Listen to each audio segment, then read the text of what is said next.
This is Optimal Living Daily, episode 2549, What This Blog Has Taught Me About Fear by Helene Massicotte of freetopursue.com. And I'm Justin Malik, and we're going to jump right into today's article as we optimize your life. What This Blog Has Taught Me About Fear by Helene Massicotte of freetopursue.com. Fear can be both a powerful motivator and lead to inaction at the same time. We all experience fear in our lives, though our level of exposure varies. We all know the sweaty palms, racing heart, butterflies, or nausea that accompanies it. No one is immune to it. It's just something we have to deal with, and we all do it in different ways. For many of us, fear of failure, fear of ridicule, fear of the unknown can lead to paralysis or make us automatically default to the norm. In fact, the new book by Stephen Levitt and Stephen Dubner, Think Like a Freak, addresses this topic in the very first chapter. How we deal with fear is the key. Do you recoil or do you forge ahead anyway? Recoiling means you will react to whatever consequence results from inactivity, and forging ahead means you'll have an active hand in shaping the outcome of the situation or circumstance you fear. It sounds simple, doesn't it? Like the Nike slogan says, just do it. But is it really that simple? What if what you're scared of is a situation that is entirely your doing, not something imposed upon you? Does that situation make it any different? I learned that very lesson this past year as I was setting up this blog. After leaving my employer of 12 plus years, I realized that I wanted to share some insights with the world, both as a way of organizing my own thoughts and hopefully learning something in the process, and as a way of offering something that others might find useful in some way. That realization made me secure a domain name, investigate various blog hosting options, and start to write. So what's the big deal? The sheer amount of preparation and thought, for one, and then there's that overwhelming reluctance to hit the go button. Getting ready, the preparation stage. In getting ready to put this blog out there, I spent 6 months writing material for it. Yes, you heard correctly, 6 months. I was not sure what I had to say or how to say it, so I experimented over and over and over again. What was I going to write about? What do good bloggers say and write? How would what I think and write matter to anyone? I'd been told that I had some insights and perspectives to share, and others did tell me, you have to write. But that didn't change my level of hesitation. So I did what many of us do. I stalled. Then I went into analysis paralysis. I read a number of resources on blogging, from hosting to content to raising awareness about it on social media.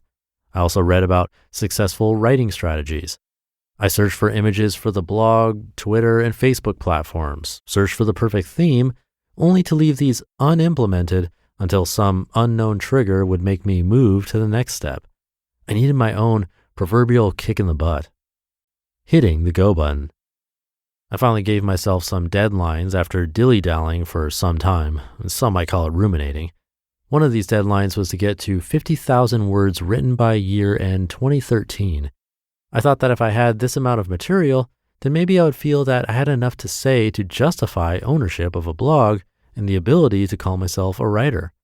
Maybe this amount of material would make me feel sure about declaring what it is that I'd be writing about and result in a better description for the blog itself for both me and you than potential future readers.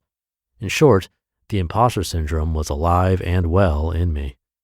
What amount of preparation and work would really be enough for me to go live? Success equals doing stuff. Go figure. What finally occurred to me is that the most successful people just do stuff. They don't wait until everything's perfect. They don't perfect their ideas so long as to have what they're working on become irrelevant or uninteresting. They throw it out there once they feel it's reasonable. They put it out into our critical world and see what sticks, what needs fixing, and what should just not persist. In short, they feel the fear and do it anyway. So after months of knowing this fact and not going live, I did it.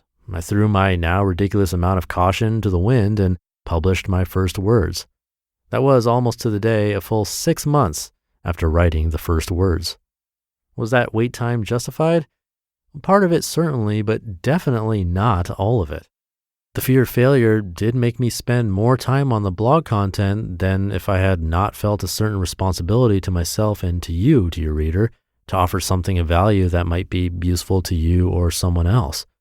Is it perfect? Not at all. Is it better than if I had published my first thoughts haphazardly? Absolutely. I can tell you in hindsight that the fear and the rush associated with publishing this blog make it feel like an important activity. And no matter what happens next, no matter how long this activity persists or where life takes me, I think I'll always appreciate that I won't experience the regret of asking myself the what ifs of not having moved ahead. I'll have to remind myself of this every time I dive in and try something new in the future. One belief of mine does offer some relief.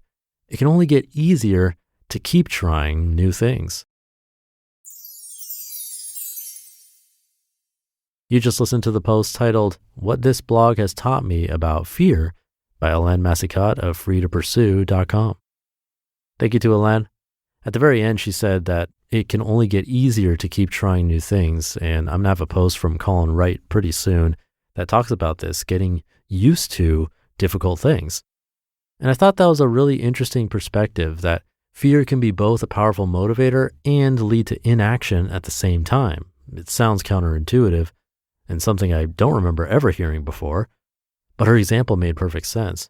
With the blog, she did write. She was motivated to actually put words on the page, and she did a ton of research, but she spent 6 months doing that, when in reality she could have hit publish and that go button pretty much from day one if she wanted to. So there was lost time there, and that's 6 months that people weren't visiting the blog, which is huge, really. I know from experience, as I was sort of the opposite. Once I had about 5 or so episodes recorded for this podcast, only about like 5 days worth, and the technical aspects of having a podcast were all set up, I just let it go, put it out there. So I was probably on the other side, more unprepared and a bit shocked about how much work I was going to have to do to keep everything running smoothly. With the podcast, fear didn't slow me down, but in other areas of my life, I can definitely relate. And I think it's great to think about because in her words, success equals doing stuff. Go figure. So start doing stuff, push forward. Thank you for listening and being here and for subscribing to or following the show. Have a great rest of your day, and I'll be back tomorrow where your optimal life awaits.